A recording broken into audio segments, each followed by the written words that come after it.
Yo, it's your boy Truth City, man. You're now tuned into the Encore Radio Show. You know what it is. The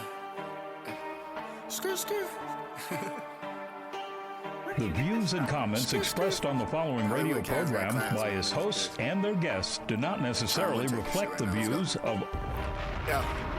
I want a hammock for all of that shade that they throwing.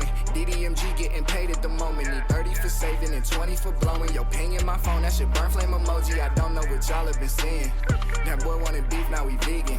Well, trust me, this pepper in season. I do this for money, you rap for convenience. And niggas was scared of me going to Texas. But I stayed in Vegas and got all my nets in. And UTA blowing my phone up with Texas. Guess me not replying, they sending the message is cool. I'ma lend Cara a Jules. You niggas belly flop, this ain't the pool. I run that check up like spikes on the shoes. That bitch gon' ride it like... All right, folks, it's the Encore Radio Show. As you guys heard already, we're here with Truth City. Yeah.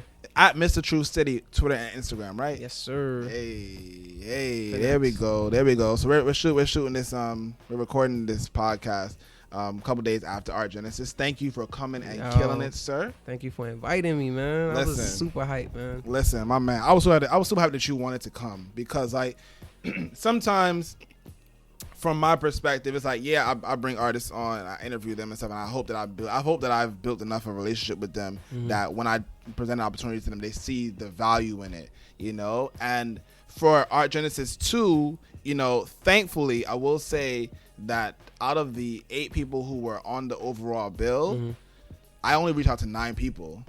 Okay. I only reached out to 9 I people. feel mad exclusive. No, but you know what though? I looked at, because I mean, again, for me, like, I wanted to make sure that the bill was diverse. Fact. You understand? And it was diverse, and I knew exactly who I wanted, and it just happened to work out that way. I mean, but the reason why I wanted to do it, I mean, not even just based on like our personal relationship. Like, I say no to shows. You know what I mean? Yeah, I do. yeah. I'm not one of like a show whore or anything. Like, I'm about the genuineness of the event. So when you hit me, I was just like, oh, like video cipher, blah blah blah. I was like, cool. And then one of my boys is like, yo, you're not performing though. I was like, yo, it's not about that. I was like, it's about coming for the culture. I was like, I'm in the video cipher. You know what I mean? Like, and you love your visuals. I found out afterwards, but yeah. Facts. I was like, yo, this is hip hop. And I was just like, anybody who wants to include you in something that they're working hard on to build, like, that's an honor to me in any way, shape, or form. You know what I mean? Like, regardless of the stipulations or whatever is tied to the politics of the event, I was just like, yo, somebody's asking me to lend my talent to their project to make it successful. So, I mean, honestly, like, I was just happy to be a part of it. Appreciate it, my man. But, yo, all right, Genesis 3, y'all gonna make sure that y'all look for Truth City on that main stage. Hey, October. No actual date yet, but October. Just wait for that. So anyway, you know, we went way forward, but we're gonna go all the way back. We going back. I hate this question, but I have to ask it. Okay. When did you realize that hip hop rapping was for you? I think when I saw such a vividness inside of it that was just of my circumstances. You know what I'm saying? Like, I seen my mother working 2-3 jobs, and there were rappers talking about that. It wasn't on mainstream radio. Like, the things that go on in the hood, like, they weren't mainstream, but rap captured it. And I feel like that's something that people could never truly understand about why rap touches so many people. It's unfiltered. It's somebody's pure emotions raw. You know what I mean? Good or bad. Yeah. It's a self-expression. And that's something, like, I guess I connected with. I was like, yo, I have a bunch of things that I want to say that I always felt like I can't say, but I could say it in hip hop. Okay, but a lot of people go through that, right? A lot of people go through that. I've had experiences just like that as well. I can relate to a lot of artists out, past and present, right? But I can't rap. I don't have no flow, no nothing. Why you lying? I probably got some bars. Nah, son. If I had bars, I wouldn't be sitting here interviewing you. I'll be in the studio, son. Facts. I cannot rap, period. But you can. You have cadence. You have flow. You understand the aspects of music. Well, you should. So how? So where'd you get it from? Now, see, now we're talking about something deeper than just like rapping. Yeah, like we're talking it about. always is deeper. Yeah, it's like we're talking now about me saying I want to rap, But then a person would have to ask themselves the same way you would go get a job. Now you have to be trained to be able to do that job. They have to send you to private schools, or they got to send you to something for you to be able, something like that. Yeah, you have to be educated in what you're doing. So therefore, I wasn't just stepping in it as like, you know, just dumbfounded, like, oh, I just want to do that. No, I was just like, yo, what does this consist of? I broke it down, like cadences, rhyme schemes, AA, BB. Like, I mean, like I broke down being able to have breath control within my syllables. This rhyme right here has too many syllables in the second bar. You know what I mean? Like, I dissected music that deeply. Yeah. And I guess like for me, it was just kind of like, we spoke a little bit like before the show, and I was just like, yo, I'm like AI. I feed for knowledge. So whether it was school or whatever else I'm into, I love just learning things. So when I dived into the culture, I was a sponge for just soaking up how to be the best at it. You know what I mean? So, but all right. Did you do, like a lot of people, you know, they have background.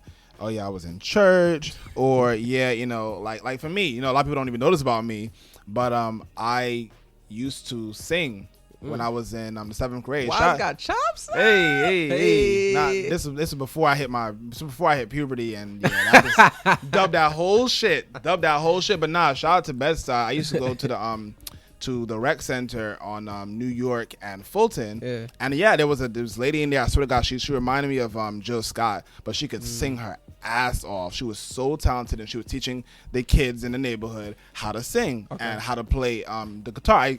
I used to be able to play the guitar as well. You know, so did you have experiences like that as well?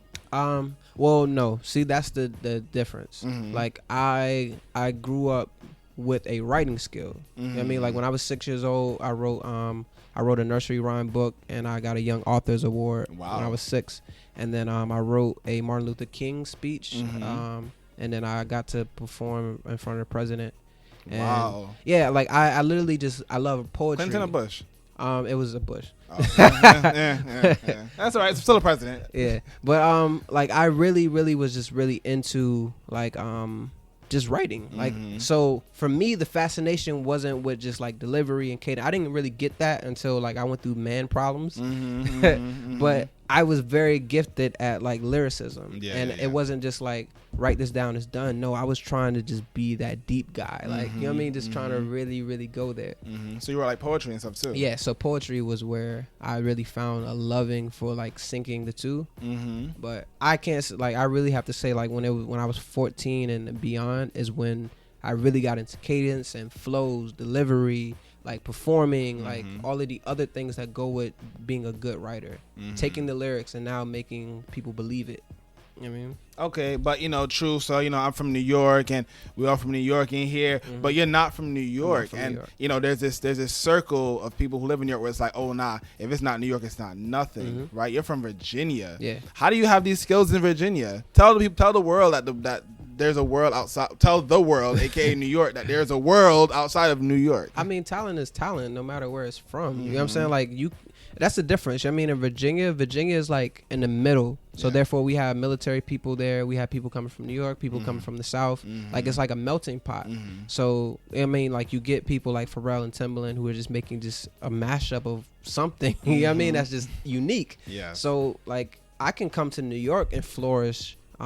Just because people can look at me, I can tell them my story, look them in their eyes, show the passion, and it's just like that's what New York was about. New York, when it started with the Mecca and Method Man, I mean, like I felt like it was a genuineness in the story. I'm not lying out here. You know what I'm saying? Like that's the reason why I've been so I would say somewhat successful in the local scene is because I'm able to tell my story vividly, look you in the eye, present it, then have the music to back it up. You know what I mean? And have the the wisdom outside of just making music, just being a genuine person myself. Like that's been contributing. So that has nothing to do with New York. It doesn't have anything to do with Virginia. It's just being good at what you do, period. No matter where you're from. All right, so we're gonna get into the True City brand in a little bit, right? So at some point in time, you said, all right, Ma, I'm following my dreams. I gotta go. And you hopped on a bus or plane or whatever and went to New York. So tell me that story. I made the decision. It's actually like was like around 1920. I'm 25 now, so about 5 years ago. Mm-hmm. I don't know. I guess like I looked around and I just saw like there was nothing for me. You know what I mean? Like there was. I want to rap, you know what I mean? Like, but I can only be in this basement, or if I want to go somewhere, I got to take a hour car ride out here, you know what I mean, to do it. And, you know, I feel like those things have changed, but we're talking about, it seems like not a lot of time, but 5 years. It's a long time. Now with all of the digital stuff and everything moving so fast, I want everybody who's listening right now to really like go back and think what 5 years ago really looked like. I know you have a lot now, but like 5 years ago when there was, I don't even know if there was SoundCloud or like what we were using then, but MySpace. I don't know if we had SoundCloud. MySpace definitely had been here. Facebook was already here. 5 years ago, Twitter was here already. Because it's 2011 now. Damn, it's 2011. So we're talking 2000. It's 2000. We're talking 2010, 2009. 11. Okay, so that's when you came. Yeah. Okay, back. So around that time, and it's just like you have to also understand. Like I'm still in high school, and like I'm fresh, like out of high school, and I don't know anything about branding or any of those things. Like I truly was just like I really want something more, and all I saw on TV was New York. That's all you see. Yeah. And outside looking in, you like. Any New Yorkers listening, like, you know, and I hope it's not taken the wrong way, you guys have so much at your disposal that they can never truly understand what it's like for somebody who walks outside and there's no corner stores. You know what I mean? There's like, I can't go to, there's no 99-cent store for us to go to. Like, I can't just walk outside. Dollar Tree. Yeah, but that's still a ride. That's still hop in your car and go to the Dollar Tree. We're talking about you guys walk down the street and you can go get soap in the same place where you can get a do-rag. You know what I mean? Like, damn right. I'm just like, damn. Like, damn right. So all I saw was opportunity, and I was just like, I couldn't see myself doing anything else than just wanting to like chase a dream. And I guess at that point of adolescence, it was more of like drive. You know what I mean? Like I'm talking about like I my heart beats to wake up and do music and rap, and for anybody who will listen. You know what I mean? So for me, that fire burning inside of me like was just constantly being fanned away while I was sitting, you know what I mean, in Virginia. But as soon as I came to New York, like, and anybody who's who knows me up until this point knows, like, you tell Truth where the show at. Truth, like, I'm antsy in the chair, like, yo. So in Art Genesis 2, I'm outside waiting for the venue door to open, and Truth pulls up like, yo, what's good? What's good? What's good? Oh, man. All right. Now, being that I have, a lot of people, they haven't left New York before, so they don't necessarily understand that. Now, I didn't really necessarily leave New York as a semi-adult until I was 13ish, and we moved to North Carolina. Okay. When I moved to North Carolina, I was like, so where's the corner store? And they were like, oh, there's a what? I was like, wait, nah, the corner store, like, yo, where y'all go get like quick food and shit? It was like, nah, we don't have that. I was like, the fuck is this? Yo, honestly, the culture shock was so fucking real for me in 2002. I was like, yeah, I don't know about this, you know. So how you felt, I understand that. Exactly. I understand that on a whole different level. You know, there are a lot of people, like I know some people went to they go to South by whatever, and they see it, but they haven't lived it. There's so much, there's so much that you can do, but there's also so much that you can't do. And the thing about New York is that we have a huge accessibility situation that helps us. You can get from, you know, although it may take you forever in a day, you can get from, you know, let's say like behind Far Rockaway. You can get from Far Rockaway to Gun Hill Road. It may take you 2-3 hours, but people, you know, you have a bus and a train that will do that. Yo, try and take the bus and train outside New York and see how fucked up life really is. Yo, facts, bro. Man. And like that's what I'm saying, like a lot of opportunity to the fact where it's like I can go on literally any main street and find a venue where I can perform. You know what I'm saying? And we're talking like, and that's maybe the difference. I'm not looking for overnight fame. I'm not looking for like just a quick blow up tomorrow. I literally walk into any place where there's a microphone and I'm okay rapping for 3 people. Whereas somebody else, or, you know, it doesn't matter if you're in New York or whoever, if your personality is just like oh, that's nothing. That's whack. That's two new fans, no, it's son. not. That could be it's three new fans. I did a show at Harlem Night. Shout out to Steph Reed, and he put me on the bill, and I rapped. I did my thing. It was cool. But the next thing you know, I did my sold out show at Bushwick, and I saw 5 girls from the Harlem Night show who said, yo, I just came because you were so dope at this other show I went. It was a personal interaction. After I stepped off stage, we shook hands, we talked, had a regular conversation. Then they show up at all the shows. Yeah. That's all it is. I mean, I feel like people really just don't understand how much opportunity you have and how much somebody outside, like looking in, will come and be hungry. You know what I'm saying? Like, I'm starving out here, bro. But let me tell you, New York could fucking break your back. I believe it. It could break your back. You know, even as coming from someone who has roots here in New York, you know, I can't imagine someone who came from elsewhere, by themselves with nothing else to try and make it here. Like, it can break you. But think about that statement, though. Something like... I don't break. That's the difference. You know what I'm saying? Like, I come here and I can do a show and nobody comes out. You know what I mean? That doesn't mean Truth's gonna stop making shows. I bent. Pull myself back together. Now this show has 10 people. You know what I mean? Then 20. You get what I'm saying? Like, I get to the point where failure teaches me how to win. Absolutely. You know what I'm saying? Absolutely. Like, I'm not afraid to fail based off of the things that I've went through. You know what I mean? If I can be broke and I can be homeless and I can be hungry and, like, you know what I mean, starving and not having a meal for a whole day and wondering how I'm gonna eat, like, if I can go through those things, what do I have to be afraid of? Yeah. Not a man, not a struggle, not a bill. You know what I'm saying? Like, there's nothing that scares me in this life. The only thing I'm scared of is not trying. You know what I'm saying? Like, if I leave this earth and I didn't give it everything I have, now we're talking about a regret. And I'm not filling my coffin with that. You know what I'm saying? Everything is eat. Everything is win. Everything. Straight up. The True City brand, you know, you're hearing it. You're hearing it. But how would you describe it to someone who has never heard anything about you before? I mean, if you're just tuning in, I mean, you may not know anything about me. I mean, it doesn't matter, because at the end of the day, I'm here to motivate. You know what I mean? You could say I'm the suckiest, trashiest rapper ever, and you don't like my music. But regardless of that, I still want everybody out here to win. I feel like we don't reach our maximum potential. So when you think of True City, all I want you to think of is just somebody who has nothing and who wants everything, not for myself, but for us as a people. And I'm not talking black, white, anything. I'm talking about for us, of hardworking people who have dreams and aspirations. Because I'm watching people walk around like zombies, having ideas, having things in their head, and they're comfortable with bringing that to their grave and not letting us see it. Why? There's no reason why a girl should come to me like after 3 weeks or 4 weeks of knowing her and I just found out she sings. No, I should have known that from the jump. Like, don't introduce yourself to me as I work at CVS. Introduce yourself to me as you're a singer. That's what you do.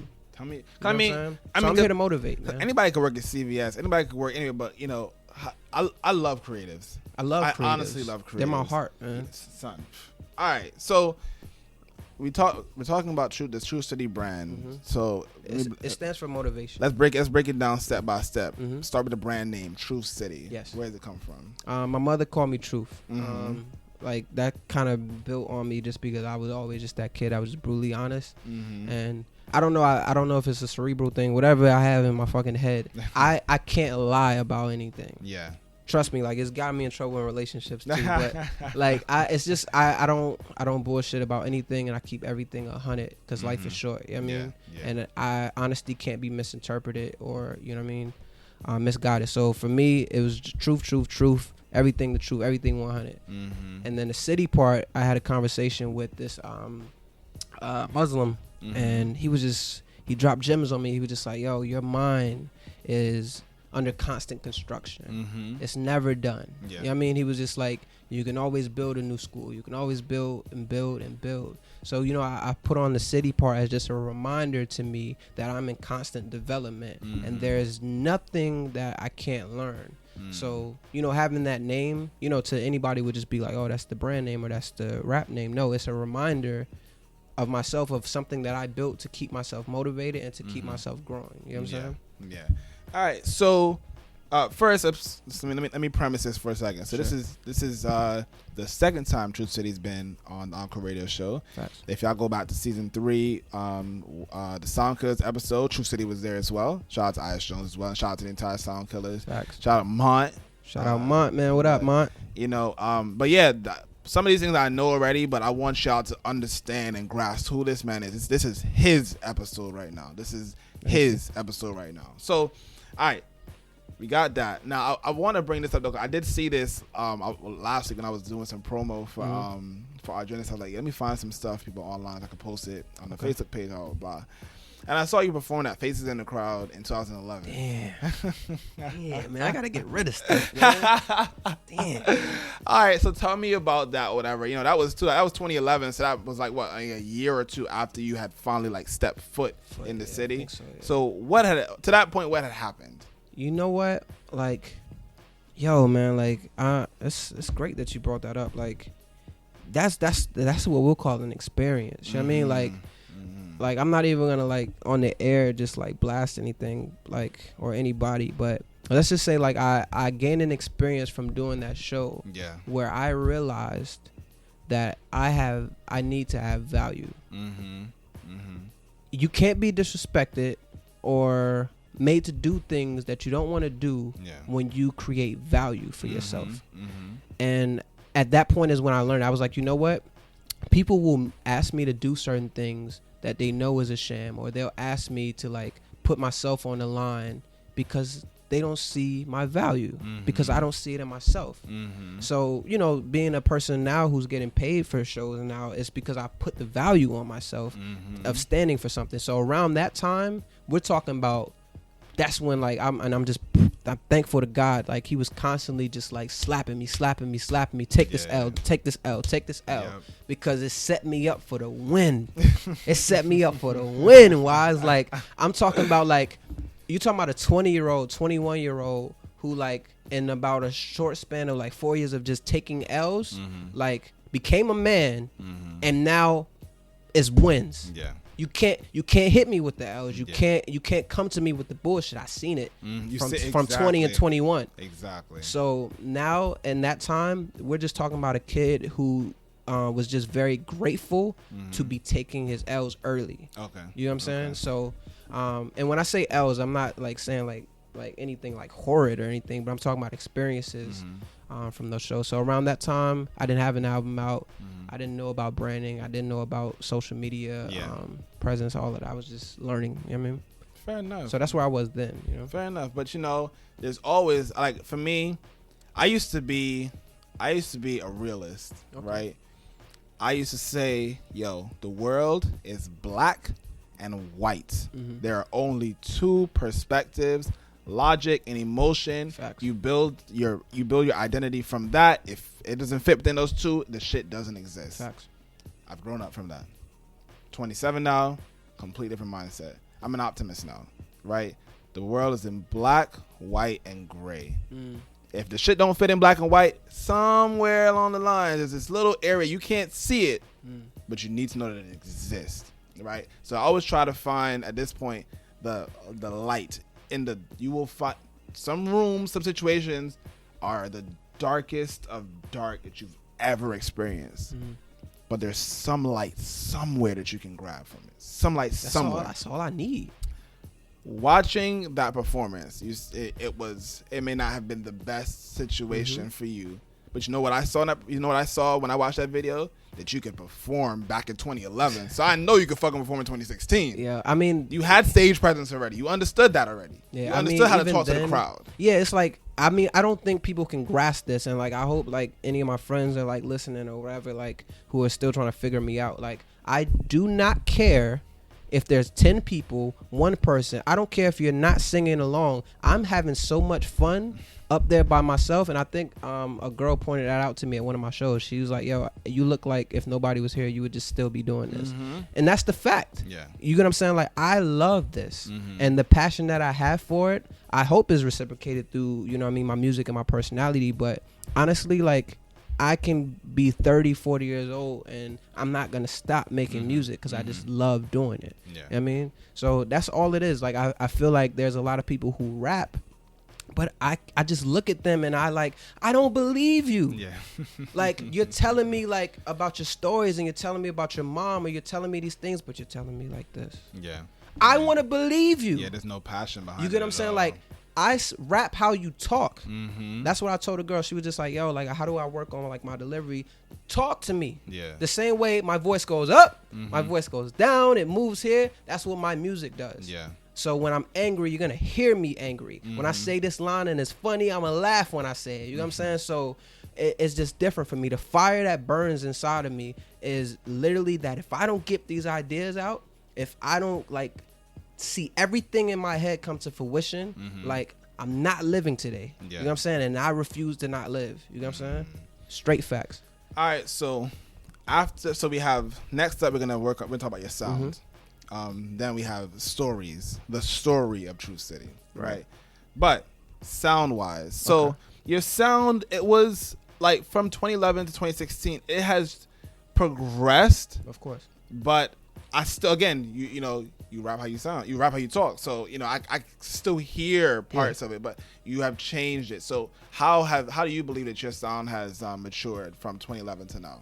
Okay, well, let's go ahead and like address the elephant in the room. Like, there's the Cole comparisons, there's the Kendrick comparisons. Like, Definitely the Kendrick comparison. yeah, like I need it. You know what I mean? No, I'm not even like, that's why I don't avoid the shit. You know what I mean? Like, I needed that moment, like, in order for me to grow. You know what I'm saying? Everybody has a start period, and like, I just wish I can let people in the damn studio like when I'm working now, because like, I was working on the Prologue, and nobody can attest, if you heard the Prologue, like, you heard Summertime, you heard Me Amigos, you heard Ain't Think About You, you heard like these creative versions of myself, of me.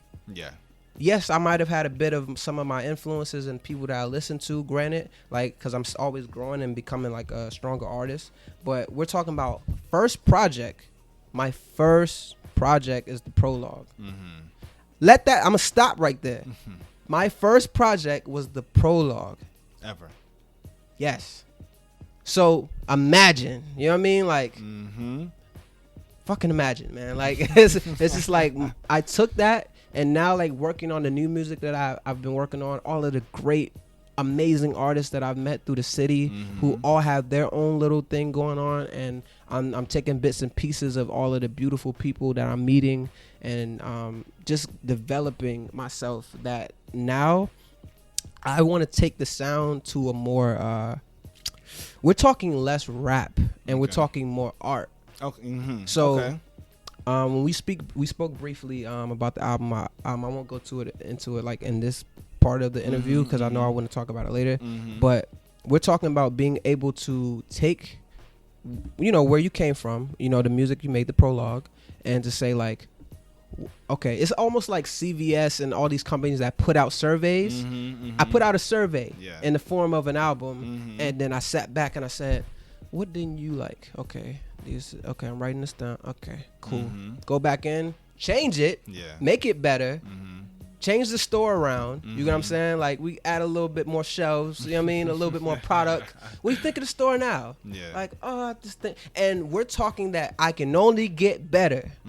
I can only... That's the thing. Like, people are afraid of critiques. No, definitely. I don't understand it. I love it. Like, when people say, yo, you sound like this or you sound like that, I was like, thank you.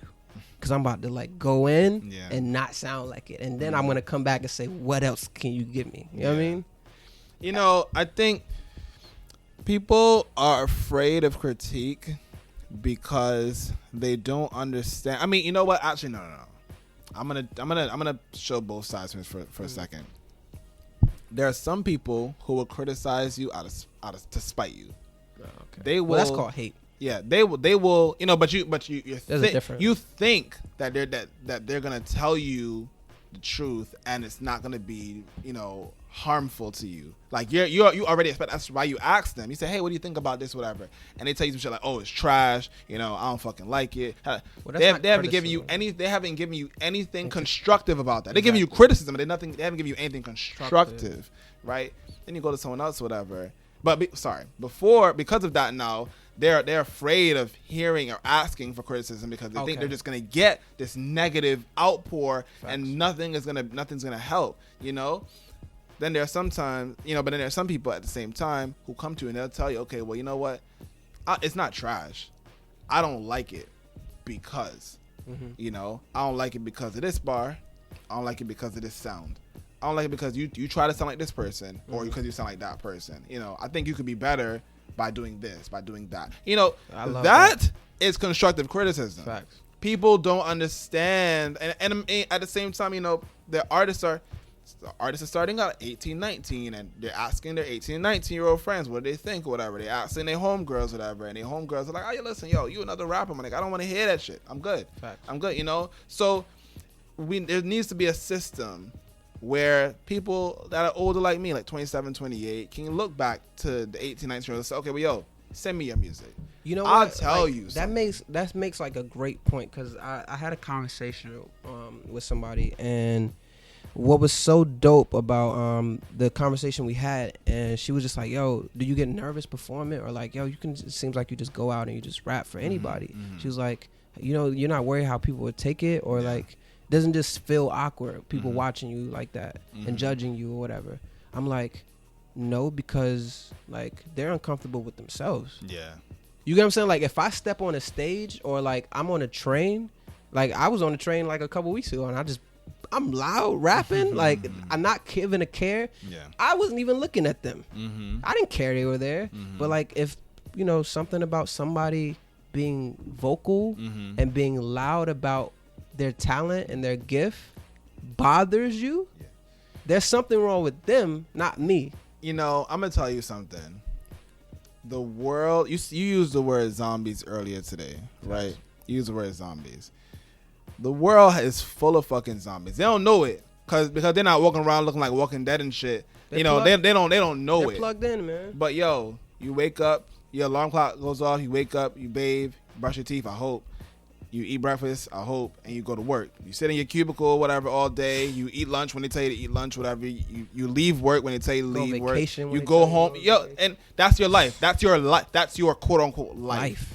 Then they're creative, and you know, and no one looks at you uncomfortably when you're doing your job. No one says, "Oh my God, like you're doing that." No one looks at you like that. Facts. A creative is expressing themselves. This is who they are. Why should they be afraid? Why should it? But people always people ask, like my mother, God bless her.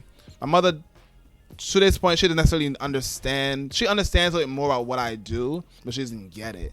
She always asks me, yo, like, how do you do this? Why do these people work with you? How can they validate you? And I'm like, because I'm consistent, because I care about what I do, you know? Like, if people, honestly, I truly believe this. Once people see that this is your heart, this is your true desire, this is your passion, they will fuck with you. Yo, I mean, if you can, and we're talking about, I remember when I was working at Whole Foods, and like I don't know, the guy just asked me, like, some guy, he was just like, the customer, he was just like, yo, what do you do? And I was like, I rap. Just like that. I'm gonna pause, like, because if y'all can paint the scene, I said I rap, and then I stood back and I looked him in his eyes. I wasn't playing, you know what I mean? Like, I thought he was going to be like, you know, what else do you do? You know what I mean? But when he saw my period, he was just like, oh, what kind of music do you make? There we go. And I was just like, the best music. Facts. You know what I mean? Like, you have to be, and this is for anybody listening, you need to be able to look somebody in the eyes and tell them what you do and make them believe you without saying anything further than that. Yeah. Because it's not a question of just them believing you. Do you believe in you? Do you believe you are what you say you are? And until you believe it for yourself, nobody else will believe you. Truth. You come in here with the gospel, son. You come in here with the gospel. Yo, fam. Y'all came here to fight for the culture, culture, came to the Encore Radio Show with the gospel, fam. Came here to fight for us, man. You're going to inspire 4,000 new artists. There you go. There you go, man. Y'all believe in yourself, man. All right, so now we're at the story. So no matter what, when someone listens to something that you've created, whether it's in 2011 or in 2029, right? there is always going to be an underlying story to who True City is, and that will always follow your career. Okay. What is that story? How can you craft that story for someone? I mean, well, we spoke a little bit about my past and just like, being homeless and not having anything, but we're talking about touching on, we spoke about it earlier. We were like, my conversations help build my story and my career. The conversations that I have with you, the conversations I have with other artists, like experiences of family members, like, not like you said, you don't rap, you don't sing. Nope. My cousin doesn't sing, she doesn't rap, but she just went through this. What does she have to turn to? Yeah, she can turn on the radio, maybe listen to some old Beyonce songs or something like that, but hearing it from somebody she knows, you know what I mean? Like, and that's all it is. I think at this point, Drake speaks for us. Yeah.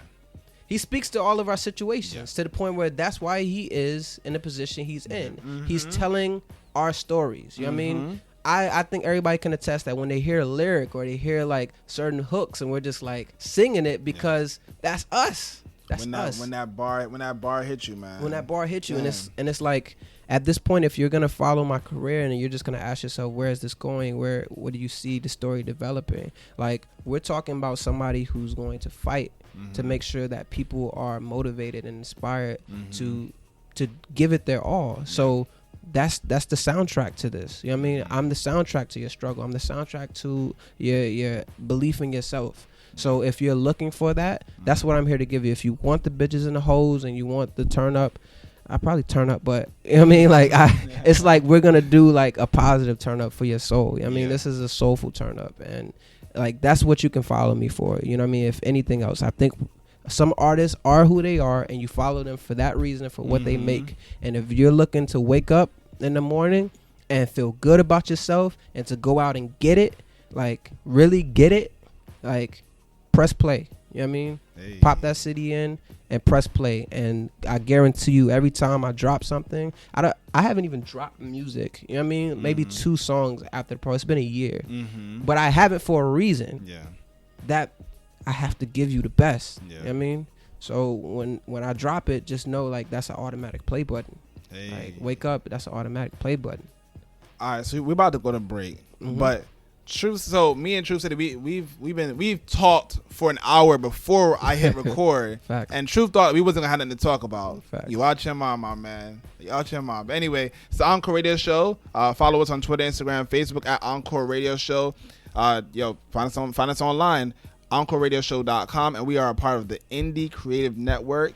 The Indie Creative Network is a network of podcasts, 12 podcasts, 8 cities, 2 countries. We out here, IndieCreativeNetwork.com. Follow us on iTunes, SoundCloud, and Mixcloud. We'll be right back. Hey, this is Zoe from the PLC Report. Check out what we talked about in our last episode, exclusively on the Indie Creative Network. I love Trey. We bonded. We was all at South by too. South by was another experience. Yo, nah, I heard a little bit of that story from Tips and Kadeem. Right. I heard a little bit of that story. It was a fucking like. I heard this nigga was sleeping. I heard this nigga was sleeping and he slept outside, son. Yeah, he slept outside. What? And had spiders on him and shit. Outside. The nigga comes inside and he's like, "Nigga, you know I slept in the desert." And I'm like, "Oh my god." He was in the Navy. Yeah, he was. Yeah, he was in the Navy. Yeah, Navy Army. He's like, "Nigga, I slept in the desert for like a month straight. You think I'm scared of some spiders?" And I'm like, "All right, Trey." Okay. Jesus. Nah, that crack house we had in South by, it was me, Trey, J Tips, Kadeem King, Phil Walker, HG Locks, Ty Hickson. That's an all-star in one spot. Damn. Nigga.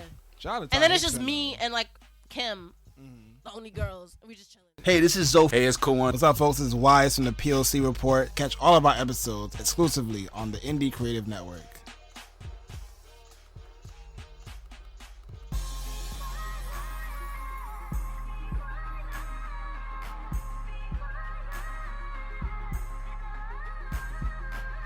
All right, folks, we'll be back. It's the Encore Radio Show, live here with Truth City. Make sure you guys follow Truth City on Twitter, Instagram at Mr. Truth City.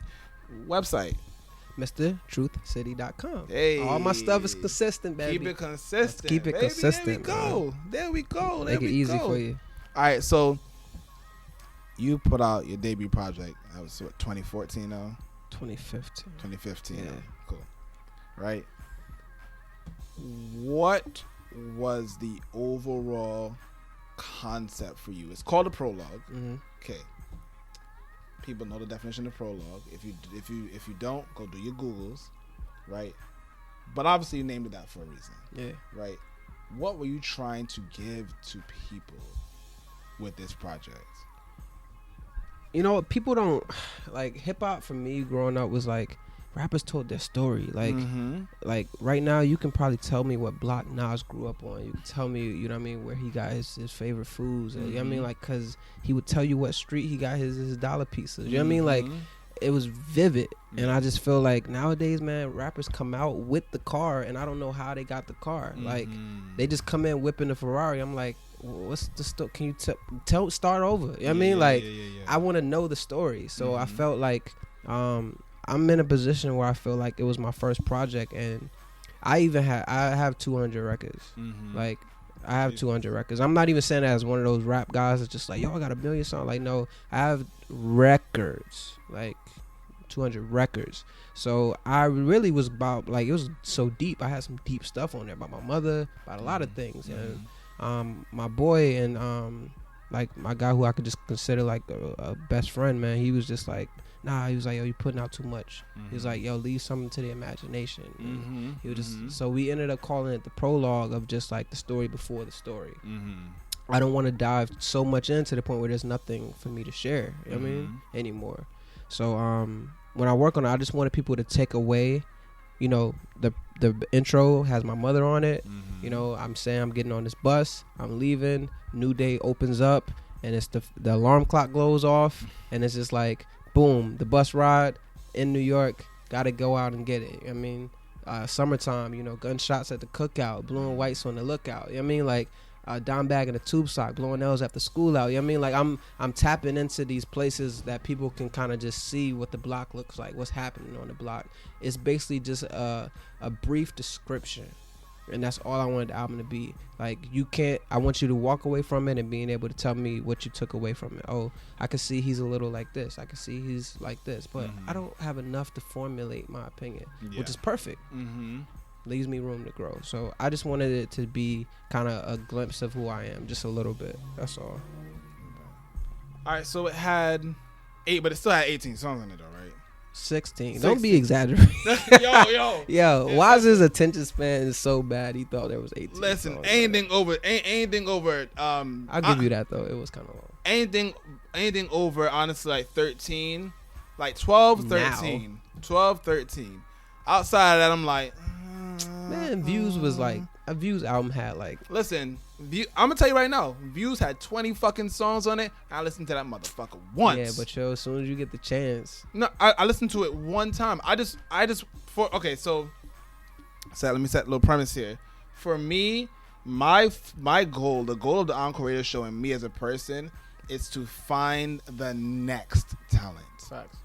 I don't really give a flying fuck what the fuck is happening on mainstream, but I also have to have one ear to that as well, so that I know what to look for at the same time. I feel that. I mean, so I had to give it one full spin. Okay, that's all I needed to give it. I could tell you how I really felt about it. It ain't gonna be good, but I can tell you how I really felt about it. We can get into that understand? later. But you know, there's 20 songs on there, and that was the longest 2 hours and change that I've ever experienced in my entire life. Facts. And I have had some long 2 hours. You understand? So, you know, the one thing I like about projects, and especially the length now, is that you give me 12 and 13 songs. You give me 12 or 13 songs. Like you said, you had 200 records. You could pull 12 of the best songs out of 12. Like if you say you want to record a project, you got 200 songs that you recorded. You can find your best 12 and put that on a project and just throw away the rest. Or you put them to the side, and maybe another time, you know, you reuse the flow that you use there, or, you know, find inspiration from yourself, you know, but 12. 20, my nigga, 20. that was more, you know, I'm gonna tell you right now, that was more business, because, you know, we have streams now. Yeah. The more streams you get, faster you get the platinum. He wanted to be platinum, so that's what that was. But we not getting on that. We ain't talking about motherfucking Drake. We talking about True City right now. For next. At Mr. True City, Twitter, Instagram. www.mrtruthcity.com. That's where we at right now. So the prologue, right? What do you feel was the feedback? Like, what feedback did you get from it? Give me the best feedback and the worst feedback you got. Well, I mean, I'll just start with the worst. The only thing, like, and I literally was like scouring everywhere that I could think of, and there were people that were just playing for people's stuff, not telling them they knew me. I mean, like, so I had people out here just kind of like giving me real feedback, and I mean, just the worst was just like there was just a couple Cole comparisons, Kendrick comparisons, but I mean, to me, that was just like, okay, great. I mean, like, I can work with that, and then just the best was just like, I wasn't expecting this. That was the first one, because obviously, like, everybody's like, yo, listen to this rapper. You know, everybody's like, but I think you can just look at the cover, you know what I mean, and see that I wasn't fucking playing. You know what I mean? Like, the cover was like illustrated by somebody in the Ukraine, and we spent 3 months on the cover. You know what I mean? Like, I'm talking about like me throwing it back, like, no, you gotta change this, no, the street gotta look like this, like, so just by the cover, and IS was saying that last time we were on the show, like, she was like, the cover just got her, and from that, and then you press play and you just hear piano, you know what I mean, like, so automatically I didn't have to do much, you know what I mean, but just showcase the art. So the best feedback was just people saying like they weren't expecting it, like there were records like that they added to their day, you know what I mean. That's something that I enjoy, because I started to become part of people's day. And I guess the last best was just somebody was saying like, it's something that you can pop in at any time, and it's the same feel. And that's exactly what I was going for. Somebody was like, yo, I ain't listened to it in a while, and then I just popped it in, and I was just cleaning my room to it, you know what I mean. So that's a good feeling, man. All right, so but it's not enough. Fair. It's not enough. So you said Spotify. You on Spotify? I'm on Spotify, Pandora. I'm on Tidal. I'm on Apple Music. I'm wherever you can get a play button. Gotta be there. Thank you. At this point, how important to you is streaming, or how important is streaming to be to your career? Streaming has opened the door for us as artists to compete in a way we couldn't have before. And shout out to all of the the independent artists who like stuck to their guns, you know what I mean, and really built not only an internet following but a cult following in itself, and opened this gate that they had to pass. It's like they had to pass a bill almost, you know what I mean, like they couldn't ignore it. Like we're YouTube, you owe us, you know what I mean, like, yo, like SoundCloud, you owe us, like we're bringing millions, almost maybe billions 200, at this point. 200 million monthly subscribers, like, on SoundCloud, to your place. And what are we getting? Nothing. Give us something, you know what I mean. So streaming right now has opened a gateway for not only for me to be discovered across any platform or any country, whatever, like I'm thankful for that, but it's giving us as independent artists a way to maintain a lifestyle to continue to do this, and then at the same time giving us a chance to fight. You know what I'm saying? I know I might not like be compared to like a Lil Yachty or Young Thug's following, but I was like, yo, you just gave me an extra little piece of, you know, bullet that I could fire, you know what I mean, and I'm gonna aim correct, you know what I mean. So that's all. Like, I know I have a very long way to go. There's no finish lines around here, but like, I just know that I have a fighting chance now, and I think I'm just so excited for all of us, you know what I mean, to be able to utilize this to our advantage. Well, I want to put my 2 cents on that. Yeah, sure. Just on one thing that you said real quick. You said there's no finish lines around here. No finish right? lines. See, I believe in that to an extent, right? I do believe in seeing the goal and running towards it, and it being okay that the finish line continue to move. At the same time, now I believe that you also need to implement shorter goals and run through those finish lines at the same time, because if you don't, you're always going to feel like you're running and not getting the feeling, that good feeling that actually running through that ticker tape at the finish line gives you. You understand? So, all right, so let's say you're running a mile or whatever, you're on the track or whatever it is, give me you get a little finish line at 40, finish line at 100, If you're 200, you know, the smaller goals, it makes it easier to get to get to that long-reaching goal of whatever it is, however you see, however you deem as success. You know, to get that, you have to have those little ones. Otherwise, it can be that it can become 900-pound gorilla running on your back as you're running towards that goal at the same time. I mean, I guess we just agree to disagree. I'm like seriously, like and it's my mother, you know what I mean? Like I was like, Ma, I got an A today. She was like, okay, what you want? You know what I mean? Like, okay, that's what you're supposed to do. You know what I mean? So A for me just started to just become like, you know, did the paper study. All right, she give me the paper. I just put it in the folder. You know what I mean? I know.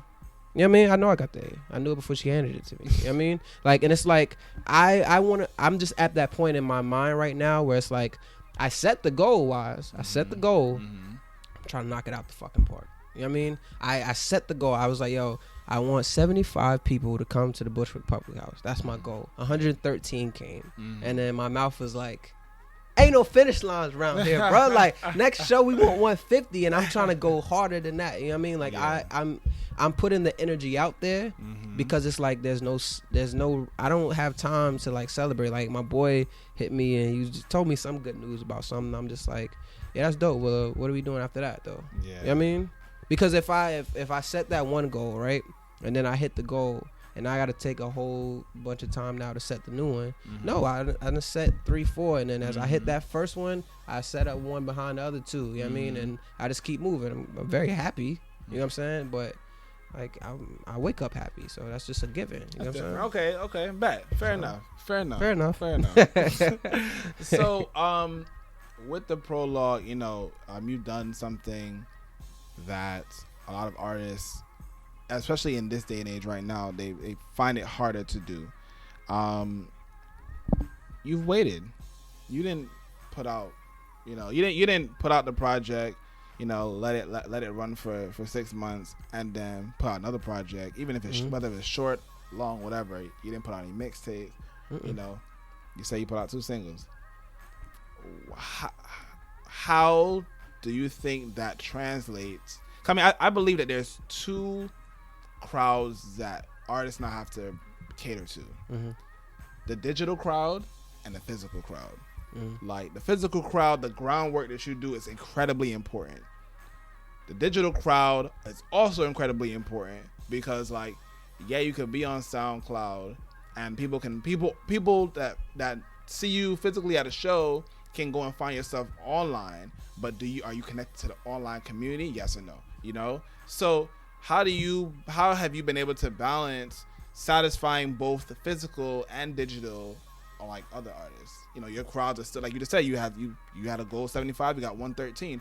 How have you been able to grow that market without putting out anything else in 2016? Well, I mean, honestly, guys, like, if you're listening right now, like, we can't sit here and pretend that, like, the internet, it's not a real place. I'm gonna just keep that. It's not, but people live there. Yeah, I know people live there. People are programmed to it. I get it, but for me, it's not real. You're not following me because, like, I'm, you know what I mean, I'm the damn Daniel guy. You know what I mean? Like, you're not. You know what I mean? Like, you're following me because I might have put out a song or you might have heard some music and you're just curious to watch the journey maybe, and you hope for the best and you just clapping as I go. Like, that's great. But at the end of the day, like, I'm doing this for a bigger reason other than feeding music to you. You know what I'm saying? I'm feeding you an example. Okay. You know what I'm saying? Like, if I put out this album, okay, the album's great, but now you're watching me go from, like, and we're talking about when I had small dreads. You know what I mean? Like, I'm talking about when, like, I was just in dirty t-shirts and sweats running around New York City at every open mic. Like, you're watching it. You're watching me film it. I did vlogs on my iPhone, but edited them with iMovie. You know what I'm saying? Like, you're watching my development based off just this one soundtrack I gave you for all of this grind that you're seeing. You know what I'm saying? And it's bigger. I'm on the Instagrams, I'm on the YouTubes, I'm on all of these things. So for me, I don't have to put out just music. I'm putting out what the music is doing for my career. You have to be able to see that too. People saw me at the Art Genesis Cypher. They watched the verse. You know what I mean? Like, I gave them the content. how was I able to be on this show? How was I able to get that opportunity from this album? So for any artist listening, like, yo, we make music. I get that. You know what I mean? But I'm not a musician. I'm not a rapper. You know what I mean? Like, I'm a motivator. I'm a creative. You know what I'm saying? Like, in all aspects of the word. So don't limit my creativity to just like, yo, you got to put out another album. I heard these 5 songs. They're dope. Cool, now give me 5 more. Like, I'm not a fucking store. You know what I'm saying? Like, you don't just come like to my store and just like grab shit off the shelf and I restock it. Like, no, you go home and you drink that milk slow, motherfucker. Like, because time went into this milk and this wine that I'm giving you. You get what I'm saying? Like, I'm giving you the champagne. Enjoy it. Sip slow, baby. You know what I mean? Like, yo, man, like, yo, Wize, man. Like, I'm in a good place, bro. Like, I'm hungry. I can hear it in your voice. And I'm just happy, man, for like, see it in your body language. Yo, I'm happy for the city. I'm happy for my brothers. I'm happy for you, watching you win. Like, IS, like, SoundKid. Like, yo, I want everybody out there that's listening, yo, please post your wins, yo. Post those wins. Stop posting your L's. You know what I'm saying? Like, take your L's. But admire your wins. Go out here, win, post it. Yo, all of my graduates out there, man, who just graduated, yo, post those pictures proud. You get what I'm saying? Like, post them 10, 17, you know what I mean? Like, show people like you win, and then I want you to go out there, grab the job that you wanted in your life, or create a job, you know what I mean? And then I want you to post you in front of the building when there's trash in it and there's nothing in it. Post it. Post the dreams, man. And like, that's what I want everybody to say. Like, so just the answer to the question is like, you know, it's not really just about you engulfing my music. I want you to engulf what I'm trying to fucking tell you by living the example of the music. You know what I'm saying? All right, that's fair. So you have your tour going on, a concert series that you put together by yourself. Man. Talk to me about this, my man. Tell me what's up. All right, so I'm gonna just keep this straight. I'm not gonna say no names or anything, but yo, when I was on the scene of just trying to get heard, all of you fucking snake promoters, man, like, you guys were just like, oh, it's $200 entry fees and $100 entry fees. It was like, yo, I'm fucking broke, bro. Like, how am I gonna? I'm trying to get paid to do shows, so how can I even get myself in a position if it's just like take? You know what I mean? And in regards, like, if for those people that are taking like these entry fees and like it has something to do with the lights and it has something to do with paying the DJ, and you're just putting all of this money into getting the artist opportunities that they really truly deserve and stuff like that, then I applaud you for it, and I can understand. But understand this end of it. When I was coming into that point, I knew I was good. You know what I'm saying? I was okay with doing the open mics, but I felt a way about these people raping kids, you know what I mean? Like, they were naive, you know what I'm saying? And you're taking advantage of them. Because I'm walking onto a bill and there's 20 fucking rappers. Why are there 20 rappers? And they all paid. And they all paid you $200. You do the math. And then you just say, like, some A&R guy who probably has no power and can do nothing for me, you know what I'm saying? Like, it's gonna be there, it's gonna like change my life or something if I win. You know what I'm saying? Like, no, man, stop raping these kids. And like, that was my stand. And when I told people like, yo, I'm gonna start a tour, they're like, what? You know what I mean? Like, how you gonna do that? I'm gonna show you how I'm gonna do that. I'm up at 3 a.m, Wize, like, emailing every venue in New York. You get what I'm saying? Like, and making sure all of my stuff is like well edited and shot, and we have the numbers and the statistics and, you know, the bar minimums and the things that we met, you know what I mean? Analytics and all of that. So all for the opportunity to do shows with my friends who haven't necessarily acquired the knowledge to do things for themselves. So even with your Art Genesis show and, like, you know, my tour, and there's a couple other people, shout out to Say Hi, shout out to Sunday Fun Day, and Good Vibes, Creative Minds, like we're here to help the culture, not take from it, but help it. And with the tour, man, like, you know, we hit Bushwick Public House, we've done Drum, we've done Kimberly Project, we've done so many spots, man, and I just wanted to be a living example that, yo, we do shows with our friends. If you're an artist out there and you got a project coming out and you have other talented friends, yo, just get together. Get together. Somebody step up, send the emails, do the phone calls, set up the meetings, like, discuss the business. Don't be scared of it. I took my L's. I had some failed shows, Wize. Like me and you both. Like we been through the city, son. Understand it. Yo, I'm cool with it. You know what I'm saying? Like I'll be that martyr. You know what I mean? For it. If it means you get to come up here for 20 minutes and promote yourself and then take away some friends and then you go on to this show and you like, yo, Truth, I'm about to bring you out to do this. You know what I'm saying? Each one teach one. Like, but let it be granted, man. Like I stand for us. You know what I mean? As independents. So that's why I started the tour, man, to just give an opportunity to like my fellow artists and people who I love to just give us all the opportunity to come, get paid, have fun, and to just enjoy ourselves, man. So how many dates we looking at for the tour? How many dates? How much shows have happened so far? Was it one? No. I've been doing the tour since July. July. My first show was July 31st at the 5 spot. And since July, I've been doing shows maybe like every month. Okay. So I've been doing this tour for a minute. I mean, at this point, it's just like a platform at this point. Damn, Truth. Why am I now hearing about the tour, son? Because you don't like me, man. I met you. Yeah, right. I met you last October. Why am I now hearing about the tour, my man? Come on. Yo, man, I'm so out here working that I hope you just see it. You know what I mean? And you see me working. I understand that. I follow y'all. I know what all y'all doing. That's the difference between me and Wize. Like, yo, you got a show at Bushwick. Yo, you got a show at like Rabuso, whatever you at. I know where you at. You know what I'm saying? Like, and I pull up at any time and support. You know what I mean? Because I'm just connected to the city, and I love watching people win. So, you know, I really want people who are listening tonight, man, or today, wherever you're at, wherever your location, time zone is, like, please, man, like, go out here and support these independent artists and, like, really, truly show them love because, you know, Drake has your dollars. Beyonce's Beyonce, you know what I mean? But what's up with the next ones? You know what I mean? Like, they can't be that without your support. And I'm not saying just go out here and throw your money to just anybody, you know, but I'm saying, like, somebody has to start somewhere. And if somebody doesn't believe in them, you know what I'm saying? It just makes the process that much harder. Yeah. You know what I mean?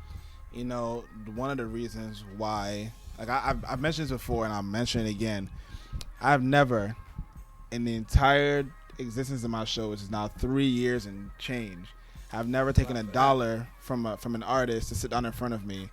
I've actually... So one of my goals when I started my show was to make it on terrestrial radio. I wanted to be a radio host on FM or AM. Either one was gonna make it for me. Facts. I made it on FM in 2015, beginning of 2015. I quit FM because I was told that I needed to have artists come on a show, and I needed to charge them to sit down in front of me. Yeah. I refused. And after 2 months, I was like, no, I'm not doing this no more. And I started the podcast. You understand that I support artists you talk about martyr? Yes, I have martyred myself multiple times over for artists, you know. But I want people to understand that I do it because I have the true passion for it. Facts. But I also want people to understand that when I heard hip hop was dead, I couldn't believe it. I couldn't believe it. You know, I couldn't believe it, and I wasn't doing the show then. The hip hop was dead. I said, nah, son, show me. And I went looking, and I was like, you know, you saying hip hop is dead, but I'm seeing this artist, and he's better than that artist, and that artist is on TV. Or I'm seeing this artist, and he's better than that artist. That artist got played 5 times on 2 stations within the last hour. What's going on? What's going on? That's the thing though, Wize. Like I truly, and honestly, it's a mixture. Not only is it the fault of all of you promoters that's raping these kids and taking advantage and like truly trying to take the knowledge that you have and trying to gain some monetary gain from it, but it's also the artist's fault as well. You guys have to know your worth. You guys are amazing. You guys are great performers. You guys deserve, you know what I mean, to like be able to make a living off doing what you love. But with that comes the elbow grease. With that comes you putting in the work. I'm sorry guys, like I feel no way like about anybody telling me, you know what I'm saying, like what I can't do. Don't do that. You know what I mean? Because I will go in. You know what I'm saying? I send the emails. I edit my own videos if I need to. Like I will call up people and tell them. I will sit for 6 hours just editing just a clip of a performance I did just to make sure it looks polished, and I throw it up on the gram right after the show. You know what I'm saying? So you get it and you see the content. I plan the content weeks. I'm subscribed to all of these different websites that offer information for new artists, and I sit up till 2 a.m. reading articles. You know what I'm saying? Like I'm the epitome of a person who knows nobody's gonna do nothing for me, and they shouldn't. Yeah. You get what I'm saying? Like, they shouldn't unless I show you that I'm willing to do it myself. All of the opportunities that you've given me or other people have given me is because you've seen what I've done for myself. You get what I'm saying? So artists out there who are listening, and you know, I hope my passion is being taken in a positive manner if you're listening. But it's I like, feel it, my man. I feel positive. I just want you guys to, like, there's no excuses. Stop making excuses. You know what I mean? Like, you're always gonna have bills. Like, don't use your kids as an excuse. Like, there's no excuse for you to not go hard at every single second of your life. The only difference between you and other people who are successful is how they use their 24 hours. You woke up, somebody gave you the same amount of time as that person over there. How are you utilizing your time? Okay, you got to pick your daughter up at this time. You got to do this. Prioritize your time. You only got 2 hours. I need you to go 100% in those 2 hours. You know what I'm saying? Like, oh, like I only got 2 hours of sleep. Well, you only got 1 now. You know what I'm saying? Like, throw an extra hour. Like, yo, let's get it. Like, let's wake up and let's get it. No more excuses, man. Like, no more excuses, man. I like to put perspective on certain things, because, you know, if someone told you that when you were 20, in 2011, right, after you had like some of your worst experiences, how would you have received that? Back then, how would I receive it? Yeah. I wouldn't have received it. It's all personal. I don't know why I'm like it, but it's just like, if you would have told me then that I was gonna do this, I was gonna do that, I'll just be like, you know, so, you know what I mean? Like, I don't know, like, Wize, I'm not scared of anything, and then on top of that, like, I don't know what's gonna happen tomorrow. All I know is today. So if you told me, like, before I even came to New York I was gonna be homeless, I was gonna be sleeping on somebody's floor and there was fucking bed bugs and shit, like, if you would have told me that, like, would I have just still hopped on the bus? Probably. Because I'm like, yo, you don't know. And that's what I think, like people don't understand. Nobody knows your future. You know what I'm saying? But you can determine it. What we do right now, in this second, in this minute, in this hour, like, will determine my second hours. You know what I mean? So if I wasted that shit sleeping because I wanted to sleep for 10 hours, or I wanted to smoke with my friends, or I wanted to go, like, fucking, like, buy some shoes or something, like, if I wasted that time, I can't be sorry for the results, bro. Don't be sorry for the results. I think this. I think it's what, 86,400 seconds in a day. And it's like this meme. It's like, if there's 86,000, if someone gave you $86,400 and told you to spend it in one day, could you do it? Yeah. Okay. Well, that's how you get set. That's the amount of time you have in a day. You know, you should utilize that. Time is money, baby. But at the same time, you know, I think about 27-year-old Wize every day. That's the Wize I'm living in right now. But, you know, 21-year-old Wize, if I was talking to myself, I'd be like, nigga, fuck is you talking about, son? Like, you don't understand what I'm going through right now, so you can't understand that, right? So anytime I try not to preach too much to people. Like, I always try to give them the information I can give them, at the same time still, like, you know, try to tweak it to a way where it's like, okay, I want you to be able to understand this. Like, I know what you're going through. I went through it. And now you may not feel like I went through it, but I went through something like it. Now, I understand how you feel, but this is what you need. If you want success, if you want your level of success, this is what you need to do. If you choose to do it, good. If you don't choose to do it, just understand that you knew already. Someone told you. And it's like, you have to ask at a certain point, did I try everything? Yeah. And that's the point I prove. Like, I talk to friends, or I talk to people, they be like, yo, man, like, yo, I ain't got no studio connects. I ain't got no money for no studio time, man. Like, yo, I got, like, a kid on the way and blah, blah, blah. And I was just like, yo, bro, these all sound like fucking I can'ts. Tell me what a I can sounded like. Yeah. Tell me what you can do. And not once in the sentence did he say what he could do. Yeah. Even if it was one thing. I was like, yo, bro, like, did you try going to just some open mics and just rapping? No.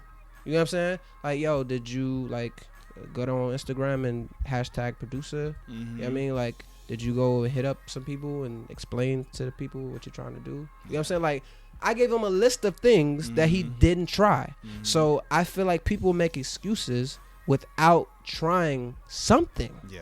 You get what I'm saying? Try something. And that's for me was what it was. Like, I didn't have any money.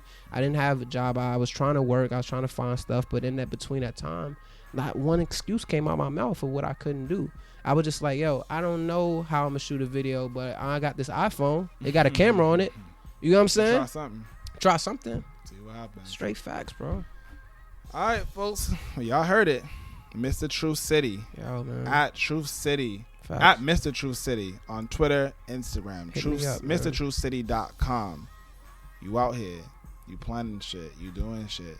Next project. When do you think we can get it? All right, so the next project, I'm hoping to get it done by the end of July. But even then, when it's done, it's not done. You know what I'm saying? Because it's like I told you guys, it's not about just the music. It's everything that's centered around it.